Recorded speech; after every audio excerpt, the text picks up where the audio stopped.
Oke, Assalamualaikum warahmatullahi wabarakatuh. Perkenalkan, kami dari kelompok 6. Kami akan mempresentasikan hasil kerja kami yang berjudul penambahan karakter luas permukaan dan ukuran pori arang sebagai upaya diversifikasi produk arang dari tempurung kelapa pada CV Solo Banten. Oke, next. Sebelumnya, perkenalkan, nama saya Diana Vitasari dengan NIM 05221007. Saya Rosmita Syana Aulia, NIM-nya 05221059. Dan saya Rahel Oktaviani, NIM-nya 05221067.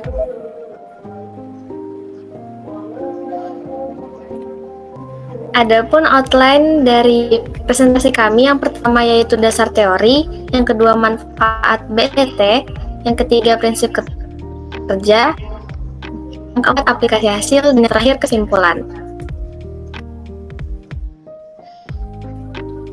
Oke, kita masuk ke yang pertama, yaitu dasar teori. Kira-kira apa sih dasar teori dari metode BET ini? Pertama-tama, BET ini kepanjangannya adalah Brunauer, Emmett, and Taylor. Nah, BET ini pertama kali ditemukan oleh Brunauer, Emmett, dan Taylor pada tahun 1928. Metode ini digunakan untuk luas permukaan yang datar atau tidak ada lekukan, dan tidak ada batasan pada setiap layer atau lapisan yang digunakan dalam menggambarkan suatu luas permukaan. Surface Area Analyzer atau SAA juga merupakan alat yang digunakan untuk mengvisualisasi luas permukaan, mendistribusi pori, dan mendesorpsi suatu material. Selanjutnya, manfaat BET. Adapun manfaat metode BET yang pertama, untuk mengevaluasi data adsorpsi gas, dan kedua, memberikan hasil luas permukaan spesifik yang dinyatakan dalam satuan luas per massa sampel atau meter kuadrat per gram. Lanjut, kita ke prinsip kerja BET. Nah, jadi secara general, prinsip kerja BET itu menggunakan mekanisme adsorpsi gas. Nah, umumnya gas dari sini ada 3, ada nitrogen, argon, dan helium. Jadi pada permukaan suatu bahan padat yang akan dikarakterisasi pada suhu konstan, biasanya suhu didih dari gas tersebut. Nah, untuk jurnal kami sendiri, sebelum dilakukannya metode ini, kita harus melakukan degassing. Jadi kita membagi sampel arang itu menjadi 3, A, B, dan C.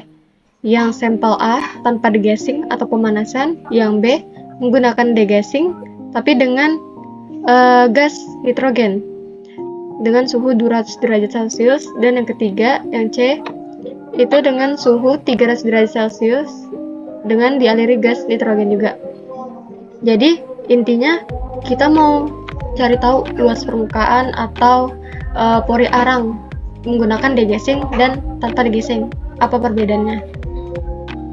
Jadi penelitian ini bertujuan untuk membentuk karakteristik luas permukaan dan ukuran pori dari arang aktif dengan cara cepat, dengan alternatif perlakuan pasca pembuatan arang di tandur dengan proses degassing menggunakan gas nitrogen pada 2 temperatur berbeda.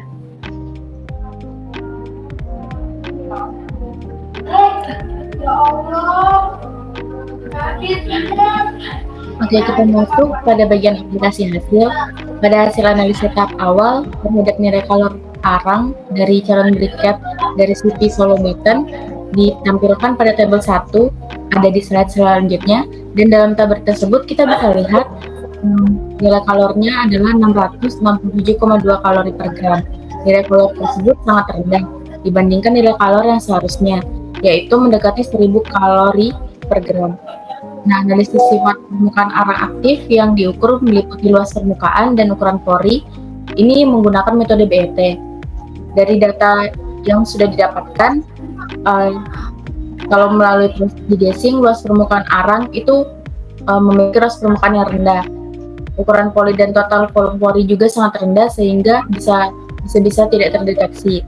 Arang yang didegassing dengan temperatur 200 derajat Celcius memiliki luas permukaan yang lebih baik, yaitu 114,2 meter kubik per ton. Nah, di sini bisa kita lihat untuk aplikasi hasilnya yang tabel 1 yang tadi sebelumnya untuk nilai kalori bakar arang yaitu 667,72 kalori per gram. Dan di sebelahnya adalah tabel luas permukaan dan ukuran pori yang didapatkan dengan melakukan degassing, tanpa degassing.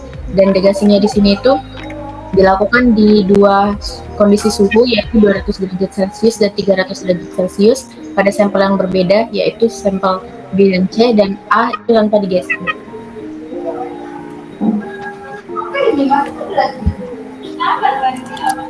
Baik, selanjutnya, luas permukaan tersebut diimbangi dengan ukuran pori sebesar 14,5 Armstrong dan total volume pori 0,083 cc per gram. Arang yang diberikan perlakuan dengan degassing pada temperatur yang lebih tinggi, yaitu 300 derajat Celcius, memiliki luas permukaannya yang lebih tinggi sebesar 201,6 meter kuadrat per gram. Namun demikian, ukuran porinya turun menjadi 12,29 Armstrong dan volume total pori naik menjadi 0,12 cc per gram. Hal ini mengindikasikan bahwa pada penggunaan temperatur 300 derajat dengan dialiri gas nitrogen menyebabkan terjadinya pembentukan pori baru pada arang yang lebih banyak. Nah, jadi kesimpulannya ini penambahan perlakuan dengan degassing atau pemanasan menggunakan gas nitrogen pada temperatur 200 derajat Celcius dan 300 derajat Celcius mampu meningkatkan luas permukaan sebesar 6,2% dan 93,6%, serta ukuran pori arang naik sebesar 14,5% dan 12,29% pada kedua temperatur tersebut. Jadi penambahan luas permukaan dan pori arang menjadikan potensi arang aktif untuk digunakan sebagai adsorben. Selanjutnya ini adalah link referensi jurnal kami.